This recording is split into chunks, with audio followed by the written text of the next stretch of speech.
নমস্কার, আশা করি সকলেই ভালো আছেন। SRM কিচেন অ্যান্ড ব্লগে সকলকে স্বাগত। আজকে আমি চলে এসেছি পাকা কাঁঠালের বড়া রেসিপি নিয়ে বা ফুরুলি। পাকা কাঁঠালটাকে কেটে কোয়াগুলো বার করে নেব। যতটা পরিমাণে কোয়া লাগবে ততটাই নিয়ে নেব। চ্যানেলটিকে সাবস্ক্রাইব করে পাশে থাকার অনুরোধ রইল সকলেরই কাছে। আমি এখানে পরিমাণ মতো কোয়া নিয়ে নিয়েছি। ভিতরের দানাটাকে পরিষ্কার করে বার করে নেব।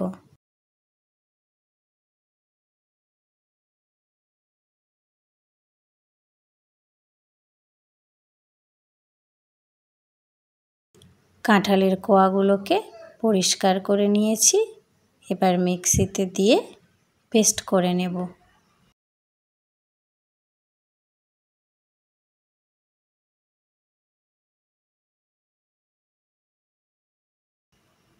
পেস্টের মধ্যে দিয়ে দিচ্ছি কালো জিরে, জোয়ান, স্বাদ মতো লবণ আর স্বাদ মতো চিনি। একসঙ্গে ভালো করে একটু নেড়ে নিয়ে চিনিটাকে গুলে নেব। এই বড়া বানানোর জন্যে কাঁঠালের পেস্ট একটু বেশি পরিমাণে নিতে হবে। কাঁঠালের মিষ্টত্ব দেখে নিয়ে তবেই মিষ্টিটা দিতে হবে। আমি এখানে গমের আটা নিয়ে নিয়েছি আর 4 ভাগের 1 ভাগ কালো চালের গুঁড়ো নিয়ে নিয়েছি। কাঁঠালের পেস্টের থেকে আটার পরিমাণ যেন বেশি না হয়ে যায়, এখানে জল ছাড়াই ব্যাটারটা মাখিয়ে নেব। একটু মাখিয়ে নিয়ে 10 থেকে 15 মিনিট ঢাকা দিয়ে রেখে দেব।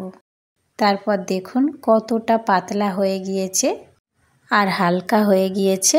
ঠিক এমন একটি ব্যাটার বানিয়ে নিতে হবে। সাদা তেল গরম করে নিয়ে বড়া বা ফুরুলির আকার দিয়ে ভেজে নেব। হালকা ধিমে আঁচে ভেজে নিলে বড়াগুলো সব দিক সুন্দরভাবে ভাজা হয়ে যাবে আর খুব সুন্দরভাবে ফুলেও উঠবে। দেখুন কত সুন্দরভাবে ফুলে উঠেছে। হালকা হালকা করে নাড়াচাড়া করে নেব যাতে সব দিক এক সমানভাবে ভাজা হয়ে যায়। আর এত সুন্দর খেতে লাগবে যে বিশ্বাসই হবে না। এটা কাঁঠালের বড়া। লাল লাল করে ভেজে নিয়েছি। এবার তেল থেকে ছেঁকে তুলে নিয়ে একটু ঠান্ডা করে পরিবেশন করে দেব। কেমন হয়েছে ভিডিওটি অবশ্যই আমাকে জানাবেন। লাইক, কমেন্ট, শেয়ার অবশ্যই করবেন। ধন্যবাদ সকলকেই।